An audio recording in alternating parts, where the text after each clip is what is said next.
Welcome to the living room where we listen, learn, and live together. I'm your host, Richard Martin. Make yourself right at home. I'm glad you're here. Today, my friend, we're going to talk about money. Ooh, yeah. How did that make you feel? Did your eyes brighten up and did you smile? Or did you say, I'm about to go to the next podcast. I'm going to go find one of Rich's old ones. I don't want to talk about money. I was having a conversation with some friends on Instagram last week. I do a Thursday live called One Verse Thursdays. You ought to check it out. Follow me on Instagram. I'll drop my handle in the description. Pasta_Martin, PASTAH_Martin. And this particular conversation was about money. I shared a passage of scripture from the Gospel of Matthew, chapter 6, verse 24, which says, "Man cannot serve two masters. Either he will love the one and hate the other, or he'll be devoted to one and reject the other. Man cannot serve both God and money." Now, that was a more theological, biblical, and devotional conversation. And shades of that might color our conversation. That's just who I am. But I don't want to talk about it as a sermon. I am not here to preach to you today about money. In fact, I just really want to kind of think out loud. And maybe as you hear me think out loud, you can engage in conversation with me about what lessons you're learning when it comes to financial health and wellness.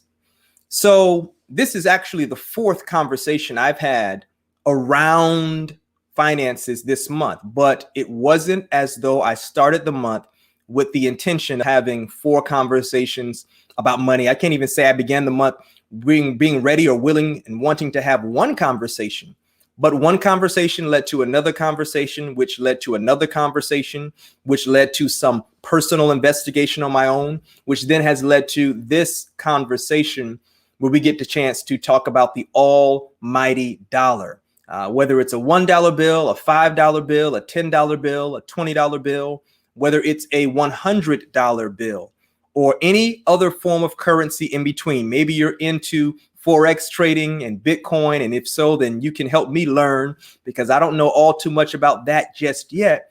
But money, it's something that many of us know we can't necessarily live without, not in the sense of, I don't know what I'm going to do if I don't ever make $1 million in life, but whether or not it's bus fare or an airplane ticket or train fare or going to get a carton of milk, or something else, some kind of monetary exchange is a part of our symbolism of value in the economy that is America, yea, even the world.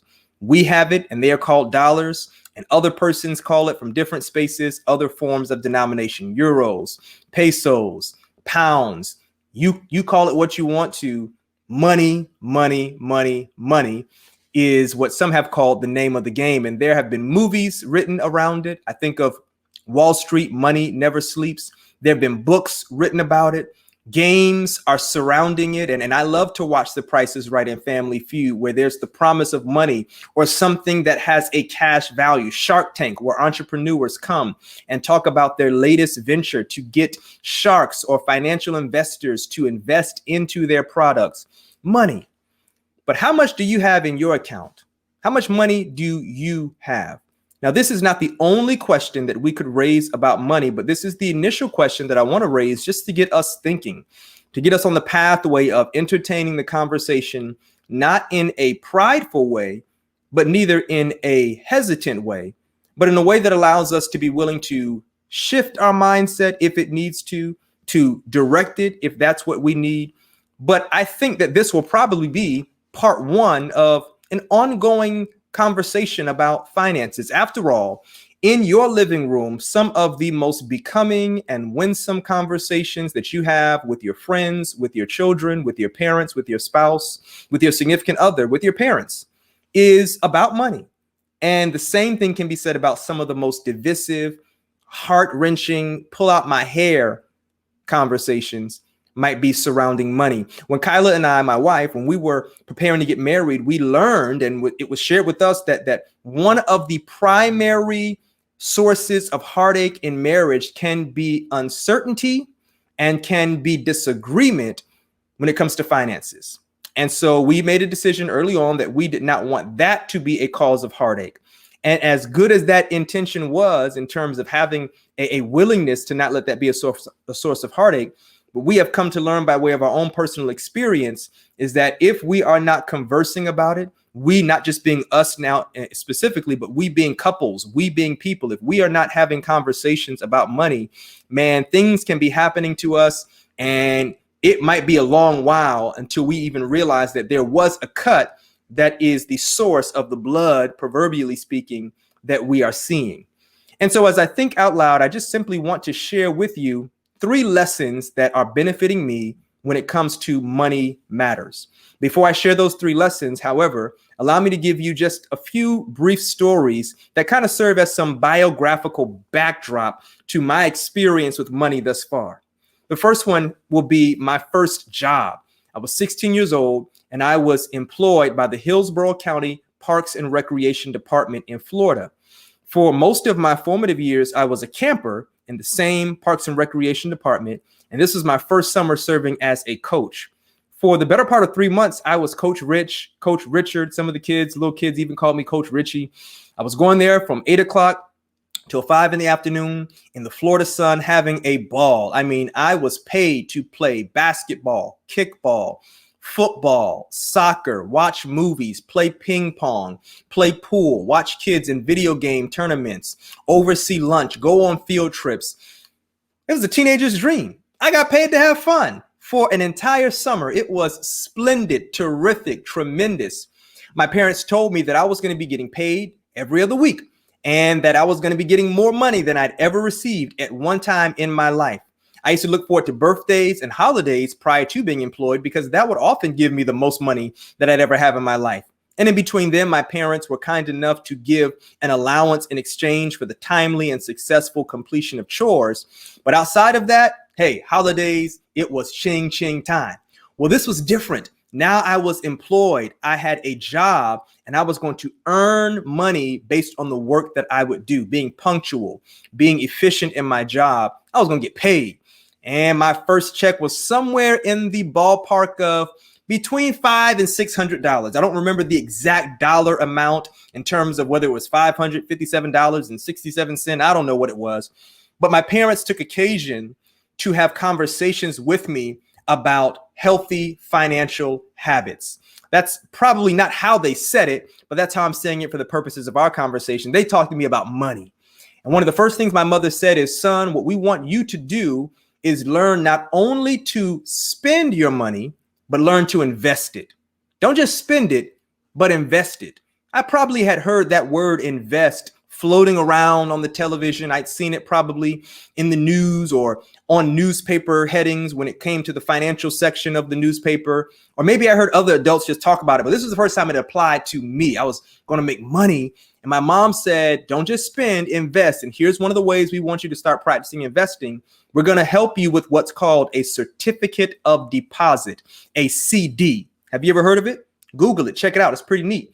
Simply, she said to me, we're going to take, with your permission, because it's your money, we're going to take a suggested amount of funds. We're going to suggest a minimum amount, and you can go over that if you want to. We're going to suggest that we take $500 out of all that you will make this summer, which you did the math. My first check was between $500 and $600, and I worked for about 3 months, getting paid twice a month. So I was going to be getting more than 500. So they just said, essentially, take one check and let's convert it into a certificate of deposit. And here's what will happen.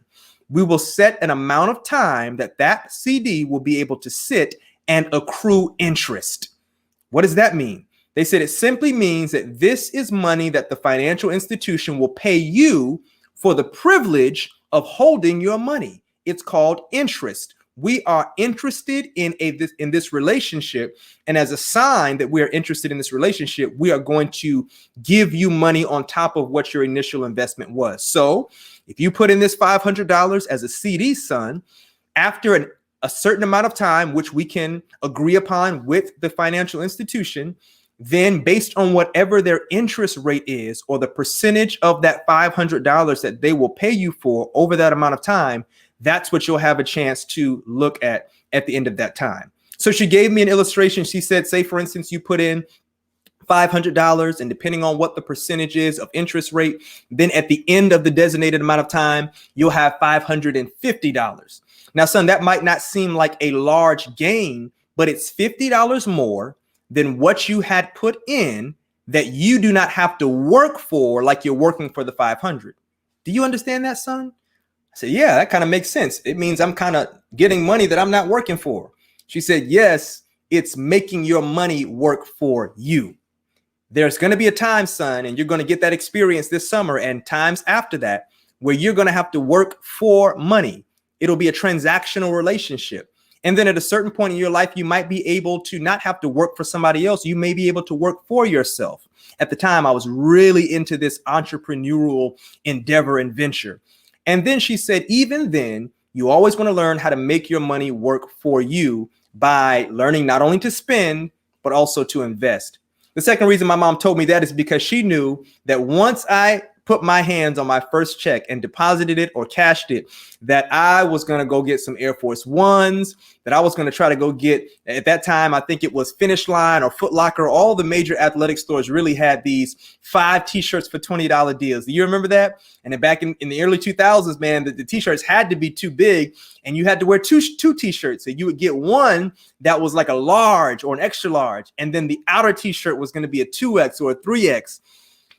Man, I'm glad that we didn't have cell phones like we do now, man. There would be too much pictorial evidence of what your boy used to wear. But don't laugh at me, you used to have it too, right? She knew I was going to want to buy material things like most teenagers. So she wasn't going to stifle that. Neither would my dad. They weren't going to stifle that, but they also wanted to give me some wisdom, some agency when it came to how I used funds. And they said, do not just spend, but also invest. The second time I had the chance to be employed, it actually was a benefit because it gave me just enough funds to purchase a personal laptop computer, which was very helpful for the majority of, I think it was my sophomore year when I purchased it, sophomore year in undergrad, took me through undergrad, saw me through my grad school journey, even into marriage before it started to give me some issues. So I also learned the value of purchasing well for the sake of longevity. The first had to do with investment. You know, you're putting funds in a place where it can sit and accrue interest. My parents explained to me compound interest. But the second has to do with things and products that you actually do need on a regular basis. And what I learned is every now and then, you've got to think about price, not in terms of just a high number or a low number. We've got to think about value, not just in terms of a high number or a low number, but in terms of what will this give me in terms of long-term effect. So I purchased a MacBook back in 2009. And it was because one of my college buddies introduced me to the world of Apple products. I don't know. I don't know how you felt back in 2009. I wasn't that, outside of iPods, I don't think I knew all that much about Apple products. I knew that there was this buzz about some new neat phone that was going to be coming out. But after I received an iPod in high school, hey, I purchased a MacBook. And my friend said, listen, this is the wave. This is the future. You want to get in on it now. This computer, unlike other computers where you'll have to kind of get something else maybe every 2, 3, 4 years, you're going to have this for at least 10 years. And you know what? He was right. I had it not exactly 10 years, but I had it long enough, as I said, to get through some critical academic seasons that required me, or at least I benefited from having my own personal computer. And that taught me this lesson, that when it comes to technology, when it comes to homes, when it comes to vehicles, or really any other thing, my wife and I were just able to purchase a printer, for instance, and we wanted to get something that was going to be of value for a long amount of time. We could have gone the highly economic route and received a printer for little to nothing. But we knew that that was probably going to give us some problems. It might not have been wireless, and it was going to cause us to have more sacrifices for whatever we would have saved financially. And so that was another lesson. So I give you those biographical backdrop stories just to let you know that where I'm coming from, I'm not coming to you as a financial guru, as one who has an undergraduate or a master's degree in business, but as one who has had the benefit of having had some pretty game-changing conversations that have helped me up until this point. Let me say this, that I have not always made the wisest of choices when it comes to finances. Yes, I have made some purchases, and as soon as I finish purchasing it or them or whatever, those items, buyer's remorse set in. I mean, buyer's remorse sets in even when it's purchases that I need to make, such as each semester, paying for school. Woo, can I please get a bounce back, 50% back, something, please, come on. So you can imagine how much more when it's things that I know I don't need. There have been clothing items that haven't been worn or worn once. There have been some trips that I took in college or as a grad student where I didn't really have the gas money, but I said, well, we're going to get there. We'll figure out a way to get back.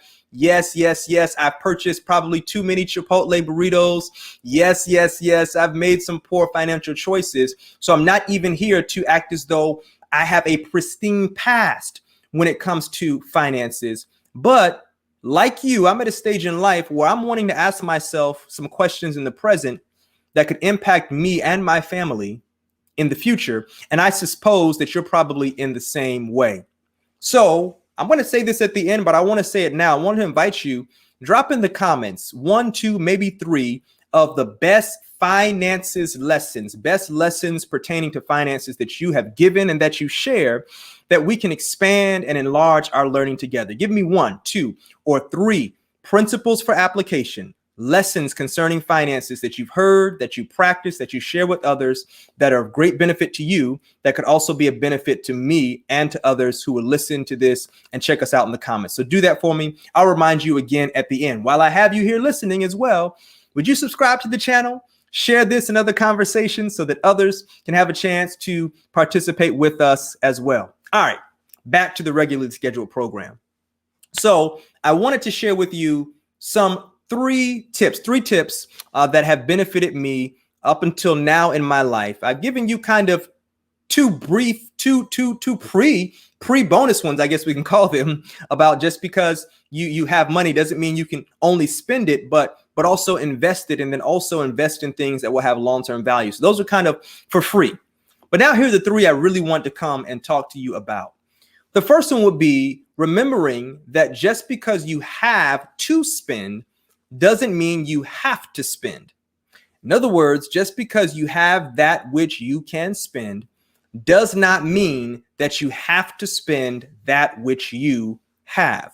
So I want to kind of illustrate this principle by walking you into your local shopping mall or department store. That might seem somewhat antiquated, especially in the age of online commerce, where we are used to Amazon and purchasing items online that come right to our doorstep.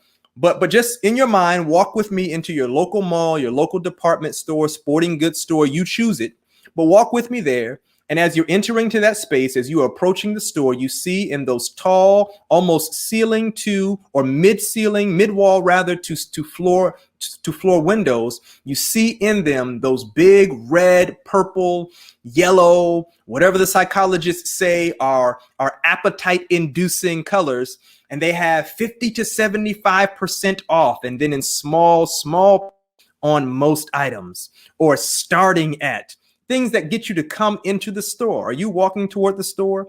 I need you to smell the smell of Auntie Annie's in your nostrils. I need you to hear the ambiance music playing. I need you to watch all of the shoppers walk past you with bags in their hands. I need you to just get into that space. Make it a holiday season even. You're passing the Santa Claus station. You are seeing the gift wrapping station. You've got a plan, but your plan is slowly unraveling because you did not anticipate and you did not plan for all of the different things that would say, come into us. We want you. We need you. You need us and you want us. The things that are playing on your emotions and on your heart and on your mind. And here you are now, having only intended to spend X amount of dollars, but you leave the store. You leave the mall having spent way more than you intended to spend. Why? Because it was on sale. I had to spend it. And the truth of the matter is, I've got my fair share of times, had no intention of purchasing cologne. I mean, had no intention of getting 5 socks for $15. Pairs of socks. I had no intention of coming out with a new suit, let alone 2. I had no intention of making purchase X, Y, or Z. But I had that which I could spend, and so I spent it because it was on sale. Well, let me work from the back and come back to the front. Somebody told me this and it totally changed my mind. They said, what's the problem with sale signs? Signs that say for sale, we're having a sale. And initially, nothing's wrong with it. In fact, I think it's kind of fair. It's communication. It lets me know how am I supposed to know if there's an exceptional sale at Dillard's or Penny's or Macy's or at Foot Locker or you name the store. I appreciate them letting me know. They said, no, you're not getting it. You're not getting it. What's the problem with that sign?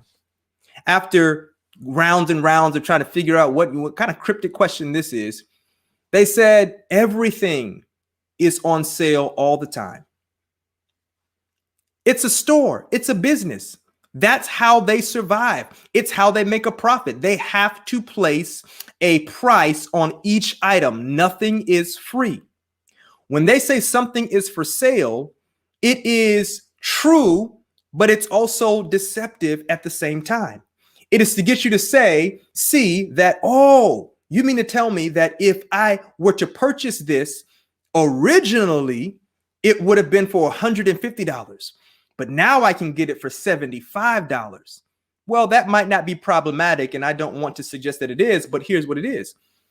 They're now getting you to spend $75, not because you intended to spend $150. You didn't intend to spend anything, so you're now out $75, and they have gained $75, all because they told you something was on sale that was already on sale. It was always for sale. So the difference in one word, for sale, on sale. It's the same thing. What it is it causes us to reflect on the fact then when we are in that kind of environment, and by the way, this happens online all the time. I've got some buddies and we have to hold one another accountable because some of our favorite suit stores are now having way more sales and more frequently in light of this past year's financial hit that is COVID-19 than ever before. And we are getting emails and outlets are opening up and I mean, just more percent is being taken off. And we are tempted for real to be like, yo, this is under normal circumstances, this would be X dollars. We need to do it. But the principle, just because I have it doesn't mean I have to give it away. Now, that might sound like an elementary principle, but if that were to be applied in your life consistently over an extended period of time, how could your financial situation differ? And if you're like me, you know the temptation of impulse spending. And we have to remind ourselves, just because we have to spend doesn't mean we have to spend. Another scenario in which that comes up, in fact, it happened just recently, and I made it out alive, was going to the grocery store. Now, you've heard the age-old, don't go to the grocery store while you're hungry. That's very, very true. Things become attractive and appealing stuff you can't even pronounce. You wouldn't eat under normal circumstances of elevated sanity. But when you're hungry and your mouth is salivating and you're around all that food and it's catching your eyes and you can smell it, you can taste it, and everything sounds good. That's true. Here's another thing, though. I've been practicing this mantra, as it were, when I go into the grocery store, and that is get what you came for. Get what you came for. Now, the second part of that is leave with what you came for. Leave with what you came for. It's just a simple way that keeps me in the lane, in the pocket, tunnel vision, because it's so easy to grab things that you didn't come for and leave with what you came for, but you left more at the store than you intended to leave in terms of your money because you have it, right? But I think if we were able to apply this principle to our financial habits, man, it will make a world of a difference. Just remembering I might have to spend, but it doesn't mean I have to spend. Now, depending on what your financial situation is right now, remember our initial question was, how much money do you have? The objects of that spending might be different. You might be in a class where you're saying, you know what? Thanks, Rich. Appreciate you, bro. I'm not going to purchase that private jet.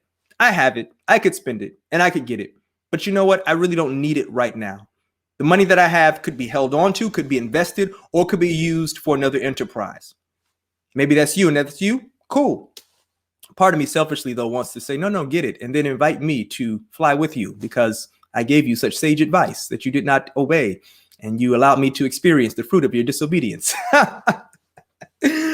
Maybe that's you, but maybe things in your financial world aren't there yet. You're building towards that higher echelon of financial living.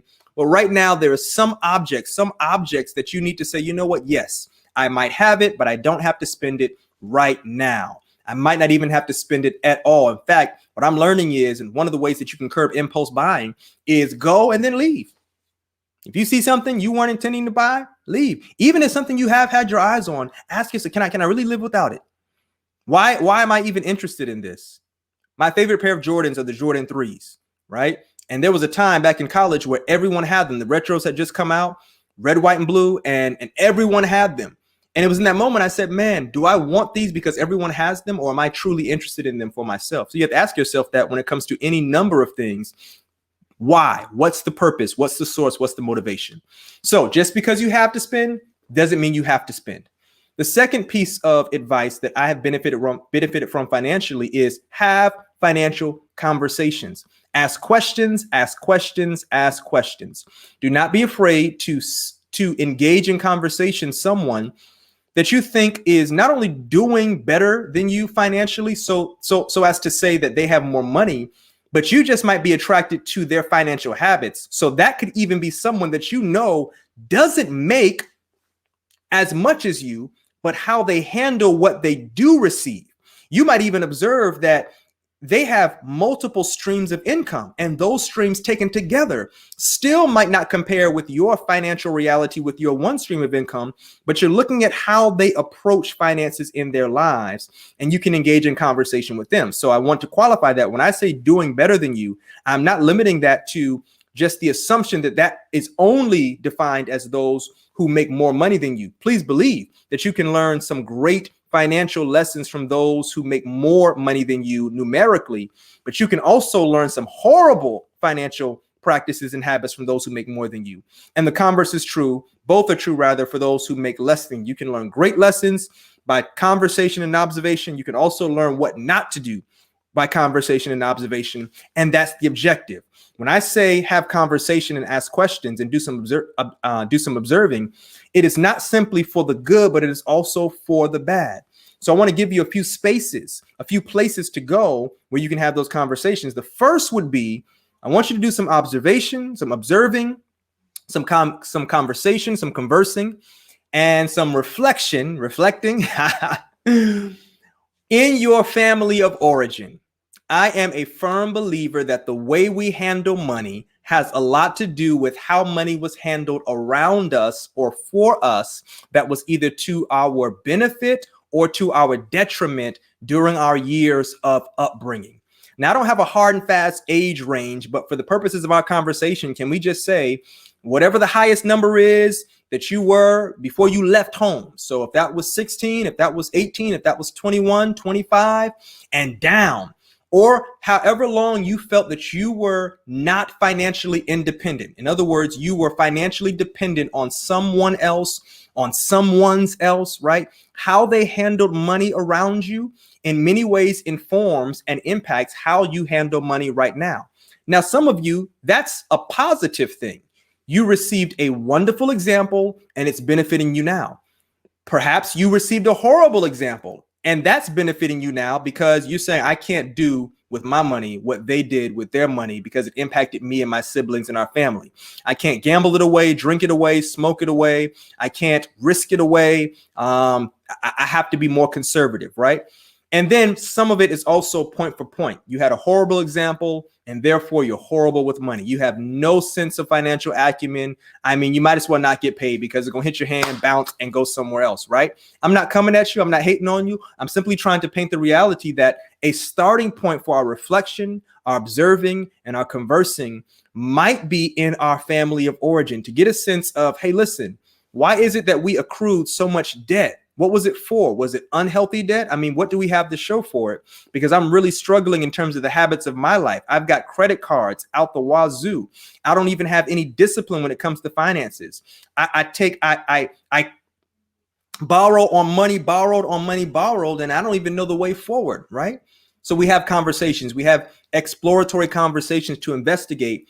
What did I learn that was positive? Here's the beginning question. What did I learn that was negative? What am I doing that is helpful that I received from my upbringing? And what am I doing that is harmful or hurtful that I received from my upbringing? What we're not doing is we're not seeking to blame those who have gone before us, right? because that also, and we can get into the weeds on that, that's also one of the quickest ways to confine yourself when it comes to a financial health mindset, is to blame. It's everybody else but me, right? We're not doing that, but we're simply wanting to get good information that can allow us to do some self-assessment. And just like we talk about with emotional health, mental wealth, I think that spiritual health, I think the same can be said about financial health. What did I gain? What do I have? What's the baggage that I bring to my own mindset about money and my practices of money? And how does that complement my significant other, in my instance, my spouse? How does that inform or impact our home's situation for good or for bad? And if change is necessary, I think a conversation begins there. Another conversation space would be with your peers, right? And I think you have to be courteous and mindful. I'm not suggesting that you literally take my initial question and go to your buddy's house and just be like, yo, how much money do you have? Now, we have friends who would be more than willing to have those conversations, not in an arrogant way or conceited way. They might be willing to have a conversation in more of a way that is constructive. And if you have that kind of intimate relationship, then by all means, that's fine. It's relative. You and your friends will have to have that conversation and determine that. I'm not suggesting you just get all knee deep into their financial business, but I'm talking now about habits, about mindset, about practice, about mutual pollination. What are you doing that is helping you take steps forward? How are you thinking about the long term, retirement, et cetera, et cetera? And they can ask you the same questions. Conversation expands your knowledge base. You can learn from both the positive choices and the negative choices, the good habits and the poor habits, and all of it can have ultimately a cumulative positive impact on your life. So let me illustrate what that looked like for me. I was in correspondence with a buddy of mine recently, and he has been talking to me about real estate. And he said, man, listen, I can get land for X amount of dollars. I can build these kinds of properties, one from my own living quarters and another as a rental property, that in X amount of time would have accrued this amount of money, which would more than cover the property and the building on top of the property. All right. So without giving you the facts and figures, without definitely not sharing where he lives and what he's getting into, suffice it to say, man, that conversation alone raised some flags in my mind, positive flags. I said, man, some light bulbs went off. Wow. Say that again. He ran it through with me again. He said, now, I'm not sure what it's like in your neck of the woods, but be on the lookout for these opportunities. The investment now will yield great dividends in the future. Man, those conversations expand your knowledge base because it makes you aware of some things. Man, I heard a brother say recently on Instagram that sometimes the choices we make have a lot to do with the options we are or are not aware of. Now, he was talking about it in a larger sense, and a good brother, man, doing positive things for his wife and for his daughter. Good brother, a good brother, right?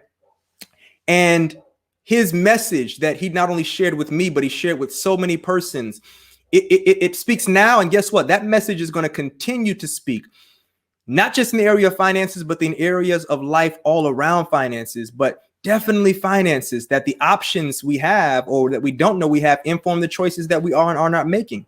So conversation expands your knowledge base. Your knowledge base helps you to know of options that you have. And you might be surprised to know that some of the things that you thought required a large financial investment now might not always be the case. So have conversations with your families, with your peer group, and then have conversations in other pockets and spheres of influence. One final illustration, then we'll transition, is every third Monday of the month, I have a chance to participate in a men's group, men's gathering, and we call it fellowship. It's essentially a time for men to sharpen men, like iron sharpens iron, a biblical principle we seek to apply into our church, as well as just have conversations on a myriad of topics. And this most recent conversation was on money. Now, it wasn't really by design. We actually invited all the fellas to come together. Man, bring your questions, bring your comments, bring your concerns. Let's just shoot the breeze together. It's going to be a little bit more informal, less organized. And we already try to keep an informal vibe to it, right? Well, this conversation just kind of took a lot of twists and turns all around finances, and it was great for me, for everybody. I mean, we're talking about from 30s all the way up into 60s, near 70s, and everywhere in between.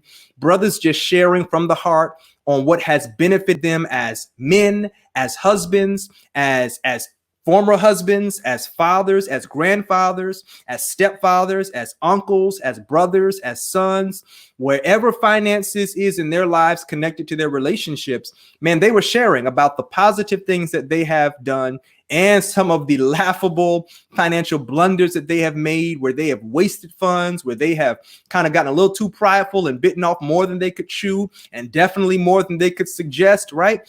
And all of these things serve to, again, benefit us. Not just the details, but the act of conversing alone helped a lot.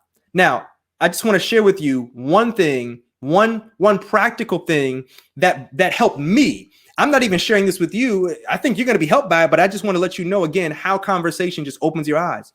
One of the brothers said, listen, when you go and say you need a new tire or a couple of new tires for your car, and you get a set of tires, he said, don't put all of them on your car at the same time. A lot of people will get a set of 4 tires and put them all on there. Say, listen, I know only 2 are balded out and they really need to be changed, but since I have 4, I'll put them all on. He says, put the 2 on, maybe even the 3rd, but keep one of the good tires. That way, if anything happens to one of the 4 that you have, the 3 new ones, and the one that isn't new, but it isn't completely old or worn, or the 2 new ones and the 2 that are completely worn, you have now 1 and or 2 spare tires, such that you don't have to use a donut. You don't have to now purchase another one. You have it. Now, you might have already known that, but man, that makes so much sense, because my mentality would have been, well, listen, yeah, let me get the 2 extra tires and I'll put all 4, just a fresh set of 4 tires on there. But why? Think about it. Why? If you don't need all 4, save 1, save 2. Just because you have doesn't mean you have to, right? And if I didn't have that conversation, I'm not going to say I would have never received that piece of information, but in the conversation came information that gave me a new perspective that I can apply in certain scenarios. A second piece that came in that conversation, a brother said someone told him years ago that if you can do it with your own hands, don't pay somebody else to do it. Pay for what you can't do on your own. Wow. So I don't know if I shared this with you all before, but one of the ways that I've been able to save money for our home over the past year really wasn't something that, it was more so circumstantial. Now, I'd always had the idea, I've had the idea for maybe the past 3 or 4 years, maybe even 5 years has been kind of a seed planted, and it's grown, it's come up here and there. Well, the past year, the circumstances were such that your boy had to do it. And that is cutting my own hair. Yeah. Check your boy. Check me. I need shade. Anyways, man, for going on a year now, I have been learning to cut my own hair. Oh, even now, I'll be honest, it still scares me. Now I was way more frightened. I'll never forget the first time. In fact, my wife, she cut my hair for the first time, and then I touched it up, and then since then I've been doing it, right? So maybe I'll put that video up at a later time. But man, and she did a good job, by the way. I've been learning to cut my hair. Shout out to my barber, right? This is what he does for a living. And when I would share with him that, man, I want to learn to cut my own hair. I mean, he was like, yeah, I'll teach you how. And he consistently gives me tips. I can go into his shop with my gear, and I'm trying to do this side taper here. And as you can see, I'm still trying to work on it and get better at it, and my neck taper. And he helps me, right? Now, that has served to save me money. If you take $35 a haircut every other week and multiply that throughout the year, man, that adds up. Well, I've been able to save that by learning to do something with my hands so that I don't have to pay somebody else to do it with their hands. Now, my barber does a great job, and I do not compare at all to what he can do. I'll be honest, since these things have been lightening up, since these things have been lightening up, I hope that's the right way to say it. You know what I mean? Since the restrictions have not been as heavy, I've gone to the barber, not just to get tips, but the most recent I cut my hair this time. Before, I went to him and I said, man, I just need you to give me freshen me up, man. Just give me one solid. And man, he cleaned your boy up, and it was good to see. But my point is that I've been able to save by being able to do something on my own. Now, I know many of you are changing your oil, changing your tires. You can go under the hood of your car. Some of you are good at handiwork around the house. You do your cabinets, your tiles. I got a sister in my church. She does that stuff, right? And I'm not surprised like that. Her husband's handy. So when I went in, I was like, did you do this? And she did this, right? Removing tile. I mean, amazing things, okay? When you can do it with your hands, why pay somebody else? That's another thing you learn from conversation with other people, okay?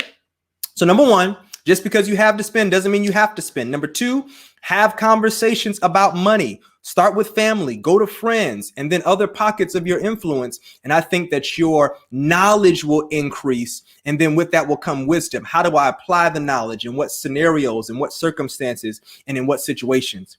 And then here's the final piece. Be patient with yourself. Sounds a lot like our final piece from last week, right? When it came to developing a positive perspective, so it is when it comes to developing a new financial perspective and new financial habits. Small steps. Be patient with yourself. For some of us, man, talking about money is going to be a big step in and of itself. Knowing when and when not to spend money, that's going to be a huge step. Learning how to invest will be a big step. And there's so much learning, so much reading, so much listening, so much doing that we can and will do. But it begins with small steps in the right direction over an extended period of time. And as you are patient with yourself, not only will you have those habits that develop, your knowledge base will increase, but you'll find yourself being able to share with others without them even asking you. You just want others to benefit from that which you are benefiting, right? So be patient with yourself. So I want to come on, man, and have a conversation with you, my friend, about money. And this is just part one. We'll be having a conversation on money here and there throughout this season. We'll maybe even bring some friends to talk with us about what has benefited them so that we in our living rooms might be able to have more becoming and healthy and helpful conversations about money. All right. So do me a favor in the comments, drop 1, 2, and/or 3 of your top financial lessons, tips, practices that you're benefiting from and that can benefit me and others who engage with us in conversation. Well, that's all we have for this episode of The Living Room. I'm your host, Richard Martin. Until next time, continue to listen, continue to learn, continue to live.